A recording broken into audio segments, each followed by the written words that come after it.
Los habitantes de las épocas lejanas del siglo IVA, c. siempre intentaron sobresalir en el campo de batalla y mejorar su situación económica.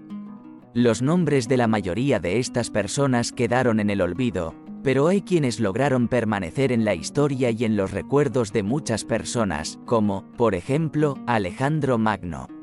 Alejandro Magno fue un gran comandante y conquistador que no perdió una sola batalla. Dominó la mayor parte de Asia, llegando incluso a la India y Pakistán. Tenía el talento táctico para ser un gobernante. Su ejército siempre actuaba de forma rápida sin que nadie lo esperara y sin sufrir demasiadas bajas. El proverbio más popular de Alejandro Magno es, divide y reinarás. Alejandro nació en una familia real en el 356 a.C. en Pela, la capital de Macedonia. El futuro estratega fue inteligente e ingenioso desde la infancia. A la edad de 16 años, su padre, Felipe I, le encomendó el control de Macedonia. En el 336 a.C., después de la muerte de su padre, Alejandro fue proclamado rey de Macedonia. Unos meses más tarde, emprendió un viaje al noroeste de la península balcánica, donde había numerosos pueblos de tribalios y godos. Al haber destruido sus defensas, Alejandro anexó estas tierras a sus posesiones. Durante 2 años, reprimió a los tracios, considerados por los griegos como bárbaros, en el norte del país y restauró el poder macedonio en Grecia. Después de la muerte del padre de Alejandro, los habitantes de las ciudades de Grecia central se rebelaron con la esperanza de obtener su libertad. Alejandro con un pequeño ejército caminó por las tierras de los rebeldes y estableció la paz y el orden en todos los rincones del reino. Muchos griegos se unieron a las tropas macedónicas, ya que éstas recibían un buen salario. La venta de los esclavos y los comerciantes macedonios ayudaron a Alejandro Magno a reponer los recursos y tesoros del país. En poco tiempo, Alejandro Magno unió toda la Hélade para luchar contra Persia. Lo que actuó como causa fue que una parte de Grecia, el territorio de la actual Turquía, estaba siendo controlada por los persas. Los griegos eran oprimidos y debían ser rescatados con urgencia. Tras haber recibido apoyo financiero de los comerciantes de Macedonia y de toda Grecia en general, pudo formar y equipar un gran ejército. Fue entonces cuando se llevó a cabo la batalla del Gránico en el 334 a.C. Casi toda Asia Menor estaba bajo el dominio de los macedonios. Alejandro se hizo famoso por ser un gran comandante y conquistador. La batalla decisiva tuvo lugar cerca de la ciudad de Issus en otoño del 333 a.C. Alejandro Magno logró derrotar a un enemigo, que era 3 veces más poderoso en términos de fuerza de combate. Los persas fueron completamente vencidos. Su rey Darío I huyó.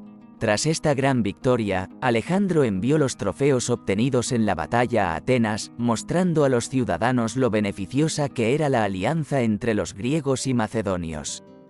Para garantizar el orden, Alexander trató de no cambiar el estilo de vida de la población local y no aumentar los impuestos. Después de todo lo ocurrido, Alejandro se dirigió a Egipto, quien fue recibido como liberador de la población que había estado tanto tiempo bajo el control de la dinastía aqueménida. Además, se le declaró como hijo del dios Amón y faraón de Egipto. Allí el rey fundó otra ciudad en su honor bajo el nombre de Alejandría. Tiempo después regresó Darío I, quien había reunido nuevamente otro ejército. En octubre de 331 a.C., Darío fue derrotado en la batalla de Gaugamela, que marcó el hundimiento del imperio persa. Casi toda la costa mediterránea estaba bajo el control del ejército greco-macedonio. En el año 329, Alejandro volvió a demostrar que era un estratega muy hábil y táctico. El rey de Persia, Darío, fue asesinado por sus colaboradores más cercanos. Alejandro anunció que los asesinos del rey tenían la culpa de la caída que había sufrido el imperio persa y se llamó a sí mismo no un conquistador, sino un vengador por el honor de Darío. Pasaron solo 2 años cuando el rey de Asia, Alejandro, capturó Sogdiana y Bactriana, lo que hoy es Afganistán, Tayikistán y Uzbekistán. Alejandro no se detenía. En el 326 a.C. decidió emprender otro viaje y conquistar la India. En el río Hidaspe se llevó a cabo la última gran batalla en la vida de Alejandro Magno, en la que se enfrentó con el rey de Paura. Alejandro fue capaz de tomar al rey como prisionero, pero no le fue posible avanzar hacia las profundidades de la península. Sus tropas fueron derrotadas por la naturaleza y enfermedades completamente desconocidas, por lo que Alejandro Magno se vio obligado a dar marcha atrás y retirarse. En el invierno del 323 a.C., Alejandro planeó una expansión militar en la península arábiga y la conquista de Cartago. Él también dio inicio a la construcción de un nuevo puerto en el Golfo Pérsico y la renovación de toda su flotilla, pero hubo un momento en el que el gran rey y comandante enfermó tan gravemente que terminó muriendo el 10 de junio de 323 a.C. Según fuentes oficiales, su muerte se debió a la malaria, aunque muchos otros opinan que fue envenenamiento, asesinato e incluso errores médicos. Es difícil sobreestimar la influencia de Alejandro Magno en el desarrollo de la política, la cultura y la economía. Gracias a las expediciones y conquistas macedónicas, muchos pueblos de Asia se acercaron más a la alta cultura griega, al mismo tiempo que los griegos aprendieron del despotismo oriental para ejercer su poder. Así fue como surgió el helenismo, la unión de culturas antiguas y orientales.